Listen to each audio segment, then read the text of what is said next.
Sa simple pagtulong mo, mayroong buhay na naisasalba, mayroong pamilyang umaangat. The Senate is now constituted. At ito ang mismong Chinese Coast Guard na napakinggan ni PBBM. 6 na milyong balotang gagamitin Sa A to Z, kumpleto tayo.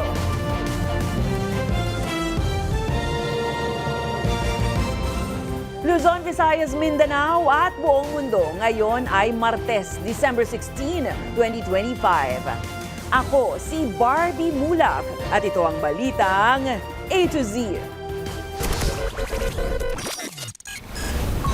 Mag-amang suspect sa terror attack sa Australia, kumpirmadong namalagi sa Pilipinas ng 1 buwan bago ang kanilang mass shooting.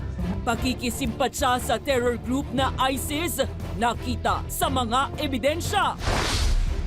Matapos magsanhi ng deadlock sa BICAM, DPWH nagsorry dahil sa kakulangan sa mga isinumiteng dokumento. Affidavit ng umano'y dating bagman na si Ramil Madiraga laban kay VP Sara Duterte. Isinumiti na sa Ombudsman. Iba-ibang grupo nagrally sa Chinese Embassy bilang pagkondena sa paggamit ng water cannon ng Chinese Coast Guard. EJ Obiena, nadepensahan ang ika-4 na straight gold victories sa SEA Games. Habang tennis star Alex Ayala, nakatakdang lumaban para sa singles gold. At sa showbiz, double action, pagdoble ang leading man. Gerald Anderson at Richard Gutierrez, bibida sa bagong action serye. Magandang gabi, pambungad sa ating newscast. Ang bagong mga detalye sa malagim na terror attack sa Australia nitong linggo. Lumalabas kasi na ang mag-amang suspect sa pamamaril sa Bondi Beach ay 1 buwang na malagi sa Pilipinas bago nila isinagawa ang kanilang pag-atake sa Jewish community sa Sydney kung saan 15 ang nasawi. Iniimbestigahan naman ngayon ng otoridad kung ano ang kanilang ginawa sa Pilipinas. Sa harap na rin ng ebidensyang na-impluwensya ng dalawa ng Islamic State terror group. Bumuhos ang mga alay na bulaklak sa Bondi Beach, Sydney, Australia mula sa mga nakikidalamhati sa 15 nasawi sa kalunos-lunos na mass shooting sa Jewish community doon sa bisperas ng kanilang Hanukkah holiday noong linggo. Kasama sa pinagluluksa ng komunidad ang pinakabata sa mga biktima, ang 10 taong gulang na si Matilda. My message to Jewish Australians is that we stand with you as a nation. These anti-Semitic terrorist attacks will not be successful with their objective, which is to divide us as a nation. Patuloy ang investigasyon sa mag-amang suspect na kinilalang sina Sajid Akram, 50 anyos, at kanyang anak na si Navid, 24 anyos. Ngayong Martes, kinumpirma ng Philippine Bureau of Immigration na namalagi sa Pilipinas simula noong November 1 ang 2 suspect bago tumungo sa Sydney. Inilista nila ang Davao bilang final destination sa Pilipinas. Una itong inanunsyo ng New South Wales Police. I can confirm that they did travel to the Philippines. The reasons why they went to the Philippines and the purpose of that and where they went when they were there is under investigation. November 28 nang lumipad sila pabalik ng Australia, halos 2 linggo lang bago ang pamamaril. Ayon sa security expert na nakausap ng Australian media, nakatanggap umano ang dalawa ng military-style training sa halos 1 buwang pamamalagi sa Pilipinas. The National Security Council is aware of the report's standard security, immigration, and counterterrorism protocols remain fully active with coordination ongoing with Australian authorities. Nakausap na ni Foreign Affairs Secretary Maria Teresa Lazaro ang kanyang Australian counterpart ngayong Martes para ihayag ang pakikiisa ng Pilipinas sa pagpapatatag ng seguridad at sa pagtatanggol laban sa karahasan. Bukod naman sa biyahe sa Pilipinas ng mag-amang Akram, iniimbestigahan rin ang kanilang pakikisimpatya sa Islamic State terror group. Yan ay matapos makita ang ISIS flags sa kanilang sasakyan kasama ang ilan pang improvised na pampasabog. It would appear that there is evidence that this was inspired by a terrorist organisation, by ISIS. Radical perversion of Islam is absolutely a problem. ISIS is created by an evil ideology that has been called out not just by the Australian government but globally as well. Kasabay ng investigasyon, ipinangako naman ng Australian officials ang paghihigpit ng regulasyon sa pag-angkin ng mga baril at armas, maging ang pagpapaigting ng mental health support.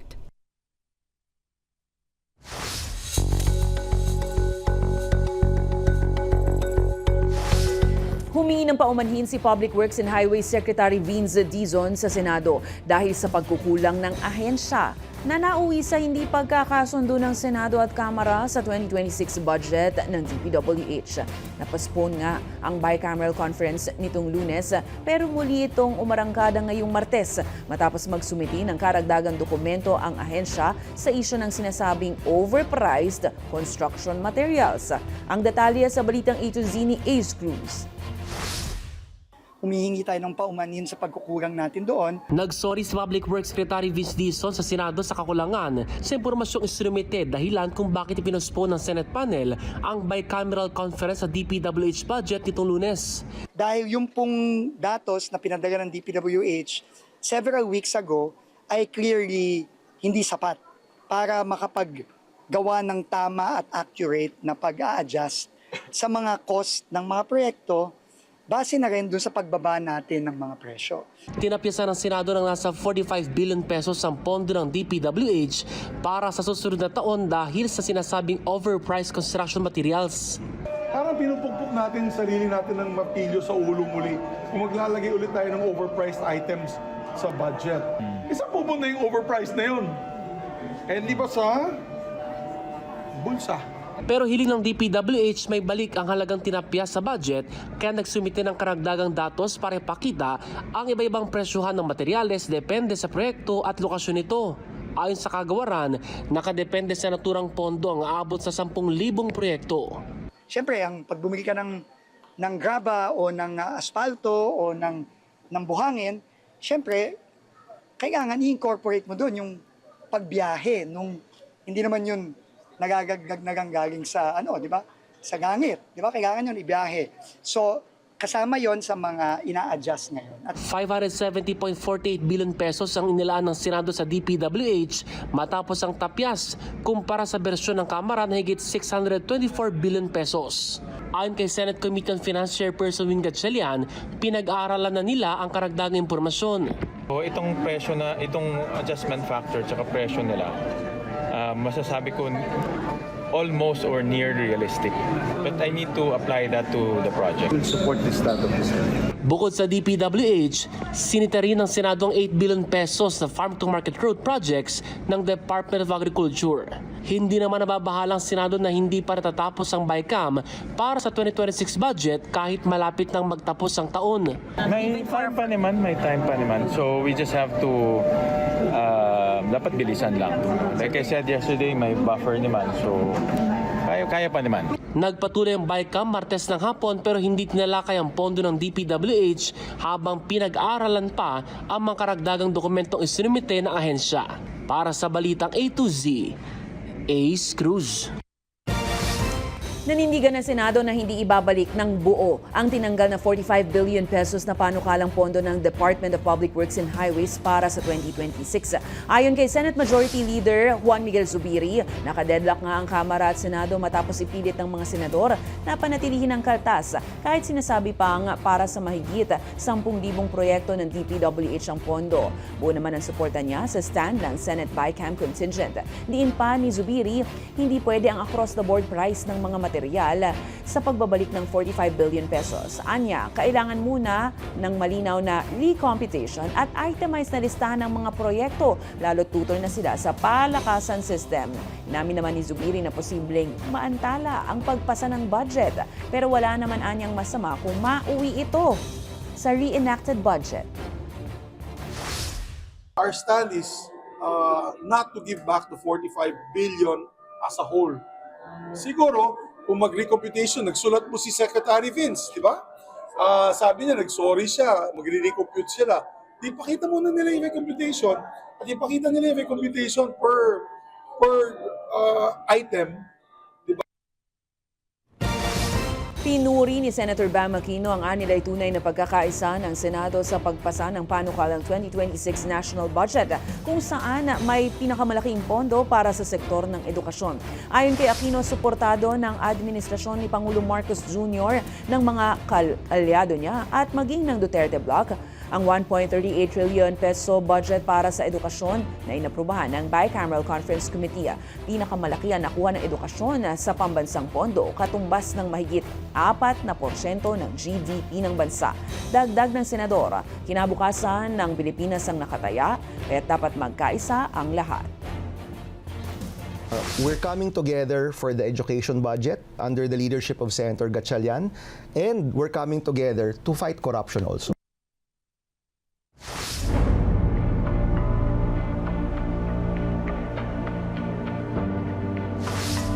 Isinumite na sa Office of the Ombudsman ngayong Martes ang notarized affidavit ng sinasabing bagman ni Vice President Sara Duterte na si Ramil Madriaga na nag-uugnay sa kanya sa pogo at iligal na droga.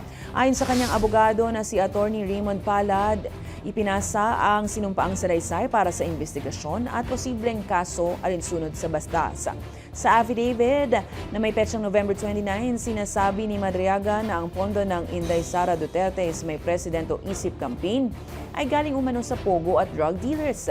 Binanggit din niya ang mga umano'y paghatid ng malalaking halaga ng pera at ang paggamit ng mga sasakyan para sa mga transaksyon. Hiling din ng depensa na sumailalim sa forensic examination ang 3 cellphone ni Madriaga na nasa kustodiya na ng korte na nila'y may laman ng call logs, text messages at mga larawan na magpapatunay sa mga alegasyon. Samantala, nilinaw ng Malacanang na walang personal na kaalaman si Pangulong Ferdinand Marcos Jr. sa mga paratang laban kay VP Sara. Susunod, matapos matenga ng ilang taon, kontrobersyal na pumping station sa Tondo. Mapapakinabangan na nga ba sa bagong taon? At mga mamang pulis at aling pulis na sure na duty sa Kapaskuhan, sumingit ng family bonding. At aba, may insentibo na rin. Abangan ang kumpletong ulat sa pagbabalik ng Balitang A to Z.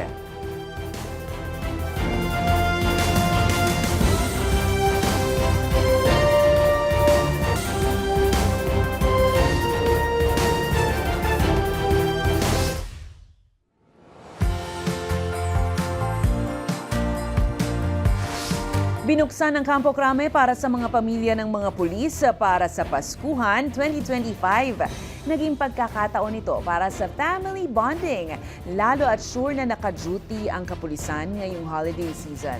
At good news naman dahil kabilang pa sa kasiyahan ang anunsyo na inilabas na ang bonus at insentibo ng mga kawani. Ang Balitang A to Z ni Kim Salinas. Sa espesyal na araw na ito sa Campo Crame, imbitado ang mga kaanak ng kapulisan, asawa, anak at mga magulang para sa taunang Paskuhan. Isang araw ng pagsasama-sama ng mga pamilya at pagbibigay pasasalamat sa mga sakripisyo ng mga kawani ng Philippine National Police. Nagpapasalamat kami sa mga magulang, mga kamag-anak, mga dependents na tuloy-tuloy na nag-aalaga sa kanilang membro ng pamilya na Philippine National Police. Ito ay oras ng pagpapahinga and of course the fellowship to each and everyone so that magantimpalaan man lang ang magagandang ginawa ng ating Philippine National Police at ating membro. Kitang-kita ang tuwa ng mga bata habang nililibot ang kampo, may pagkain, mga palaro at inflatable playground na lubos nilang na-enjoy. Dito rin po ako naglalaro na every Christmas party po. Masaya po kasi nagsasama-sama po yung family. Masaya po, maraming pagkain. Masaya rin ang mga magulang sa araw ng family bonding.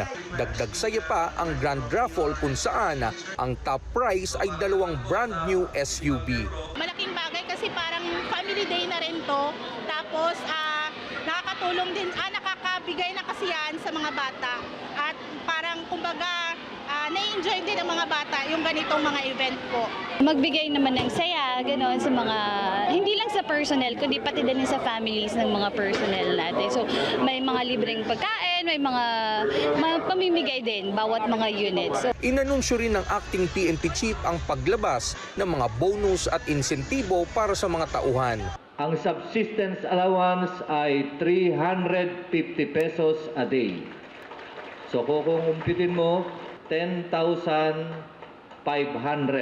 Mayroon tayong PEI, 5,000. Mayroon tayong SRI, 20,000. Handugan niya ito ng pamahalaan bilang pagkilala sa trabaho ng mga kapulisan sa pagpapanatili ng kaayusan sa bansa. Para sa Balitang A to Z, Tim Salinas.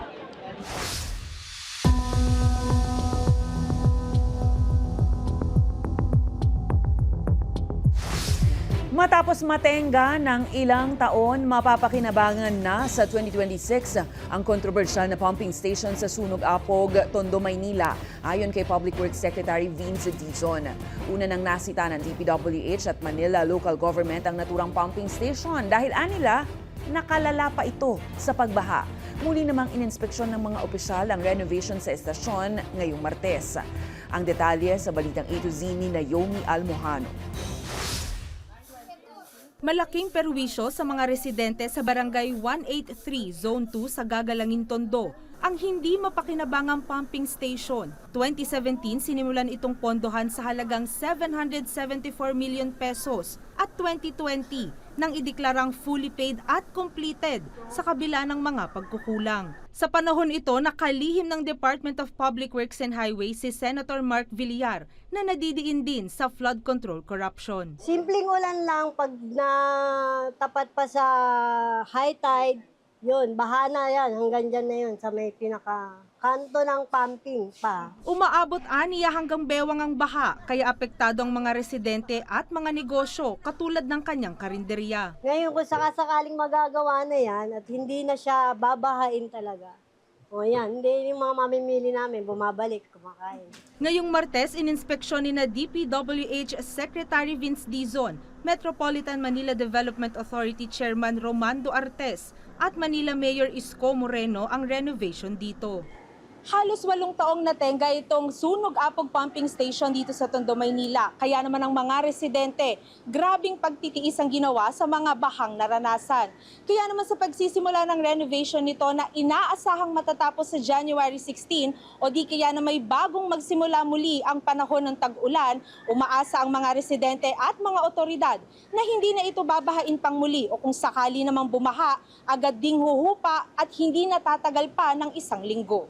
Setyembre, nang hainan ng show cause order ng DPWH ang naturang pumping station dahil kulang sa permits at walang maayos na koordinasyon sa lokal na pamahalaan. Imbes na nga nakatulong pa to, nakasama pa kasi tumaas pa lalo yung baha kasi nga hindi gumagana.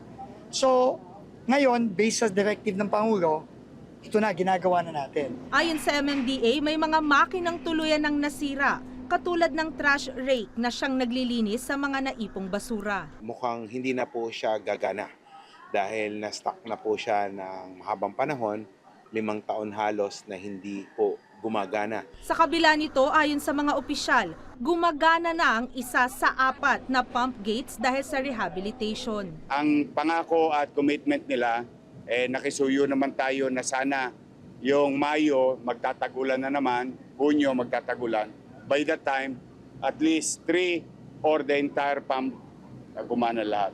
Ayon sa DPWH, inaasahang magiging operational ang pumping station sa Enero sa susunod na taon at makukumpleto naman sa Setyembre. Para sa Balitang A to Z, Naomi Almojano.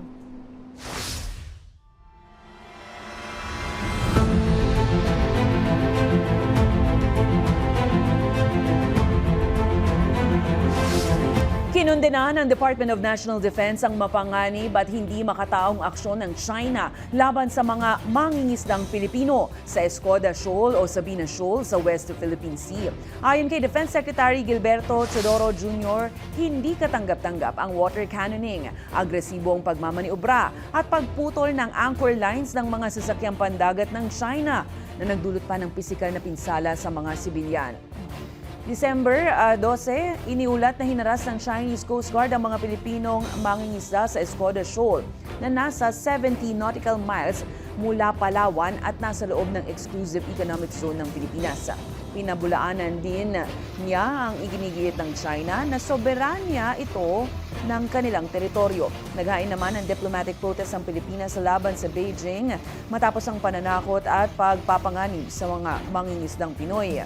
Samantala, inutusan ni Pangulong Marcos ang Philippine Coast Guard na unahin ang kaligtasan ng lahat ng mga Pilipino sa West Philippine Sea. Kaugnay niyan, kinalampag ng iba-ibang makabayang grupo ang harapan ng Embahada ng China sa Makati City bilang pagkondena sa pag-water cannon ng Chinese Coast Guard sa mga mangingisdang Pilipino sa Escoda Shoal sa West Philippine Sea. Simbolo ng galit at pagtutol, winasak ng grupo ang effigy ng mga barko ng CCG at Chinese Maritime Militia at pinagbabato rin at pinunit ang bandila ng China.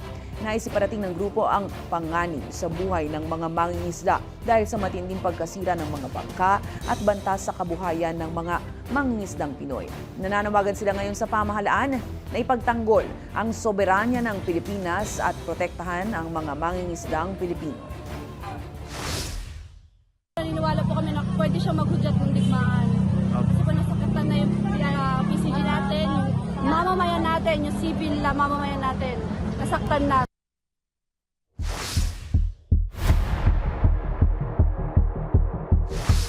Mga ka-A to Z, nagbabala po ang pag-asa na patuloy na maapektuhan ng tatlong weather system o sama ng panahon ang malalaking bahagi ng bansa ngayong linggo na magdudulot ng maulap na kalangitan, kaisa-isang ulan at posibleng pagbaha at pagguho ng lupa. Ayon sa pag-asa, bagamat walang bagyo, nakakaapekto naman ang shear line sa silangang bahagi ng Central Luzon, habang ang amihan o north-east monsoon naman ang umiiral sa Northern Luzon at nalalabing bahagi ng Central Luzon. Samantala, ang easterlies naman po ang umaapekto sa Visayas at Mindanao. Asahan na po ang makulimlim na kalangitan na may malalakas na pag-uulang mararanasan sa iba't ibang bahagi ng bansa. Pinapayuhan ng Weather Bureau ang publiko na manatiling mapagmatsyag, lalo na sa mga madalas bahain o may pagguho ng lupa.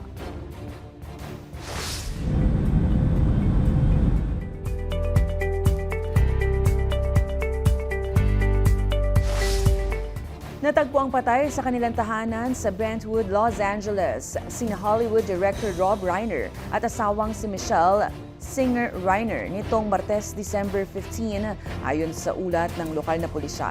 Inaresto at sinampahan na ng kasong pagpatay si Nick Reiner, anak ng kilalang direktor, matapos niyang kahina-hinalang madiskubri ang bangkay ng kanyang mga magulang ayon sa LAPD.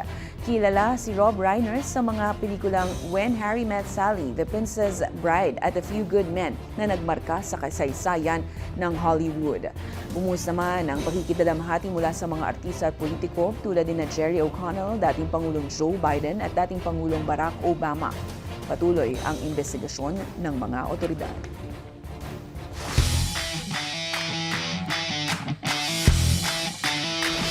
Talagang hataw Pilipinas! Isang panalo na lang ang kailangan ni Filipina tennis star Alex Ayala para tuldukan ang 26 years of victory drought ng Pilipinas sa SEA Games Women's Singles Gold.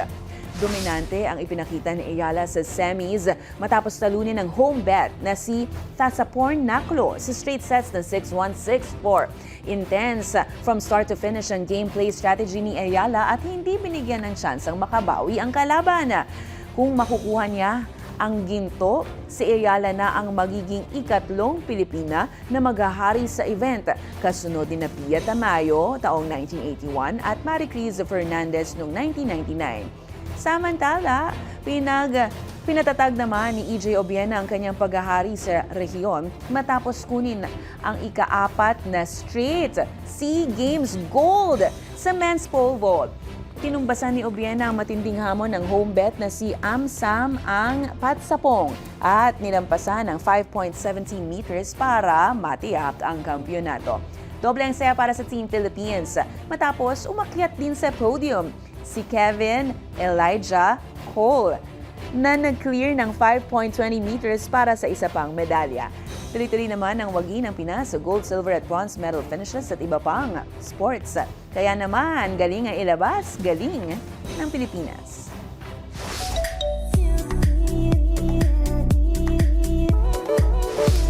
Imbis na maghanda sa bahay, pinili ng content creator at aktor na si Esnir na ipagdiwang ang kaarawan sa isang gawaing makatao, ang pagpapakain sa mga aso at pusang kalye. Sa isang video na ibinahagi niya sa TikTok, makikita si Esnir na naghahanda at personal na namamahagi ng pagkain sa iba-ibang lugar. Anya sa caption, walang handaan sa bahay pero meron sa kalsada. Bago mag-ikot, makikita si Esnir na humihip ng kandila para sa kanyang birthday cake bago nagluto ng pagkain para sa mga hayop. Isa-isa niyang iniabot ang mga pagkain sa mga aso at pusa sa kalsada gamit ang mga paper plate. Matatandaan si Esnir at ang kanyang duo na si Charlie Fleming ay naging third big pleaser sa Pinoy Big Brother Celebrity Collab Edition. Kaya naman, good deed and happy birthday, Esnir!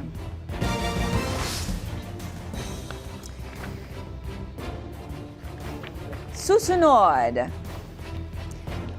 dalawang leading man sa bagong action series, Why Not? Richard Gutierrez at Gerald Anderson may bagong proyekto sa bagong taon. Huwag bibitiw, kayo ay nanonood ng Balitang A to Z.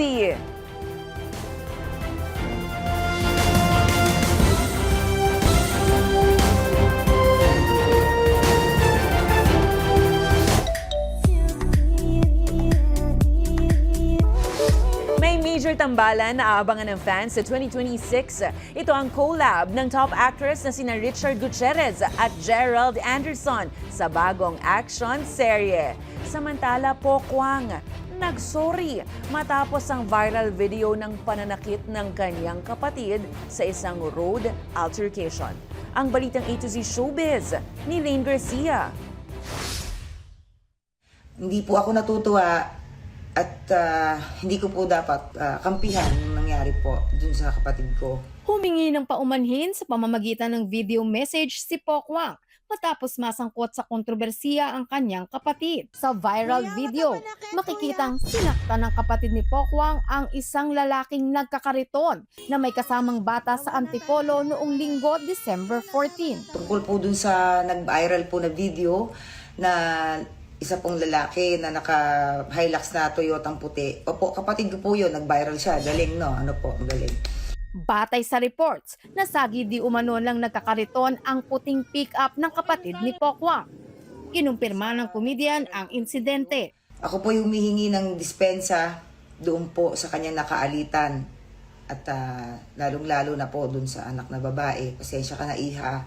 And humihingi po ako ulit ng kapatawaran doon sa mag-ama. Dagdag pa ni Pokwang, ang pagkakamali ng kanyang kapatid ay hindi dapat iugnay sa kanya o sa kanilang buong pamilya. Paalala lang po na ang kasalanan po ni Pedro ay hindi po pwedeng maging kasalanan ni Juan. Maaari pong isa kami na apelido pero hindi naman po kami pareho lagi ng pag-iisip at ng mga gawain araw-araw. Sa huli, pinaalalahanan naman ng aktres ang mga netizen na maging maingat sa pagbibigay ng komento at pagpapakalat ng mapanirang impormasyon sa harap ng batas laban sa cyberbullying at cyberlibel. Pasabog ang hatid ng dalawang top actors na sina Richard Gutierrez at Gerald Anderson this 2026. Nakaka-excite ang teaser na inilabas sa social media para sa kanilang upcoming action series. Ipinasilip sa teaser reel ang training ng dalawang top actors para sa serye na siguradong magiging hitik sa bakbakan.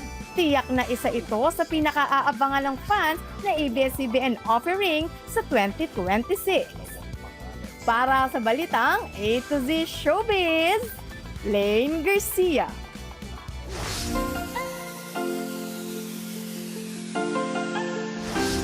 Usong-uso nga ngayon ang TikTok trend na Maui-Wawi kung saan bibitin ang netizens habang kumakanta nito. Pero ibahin nyo ang version na ito ni Kuya Konduktor ngayong holiday rush hour. Kung siksikan, abay sabit na nga sa bakal. Panoorin ang video.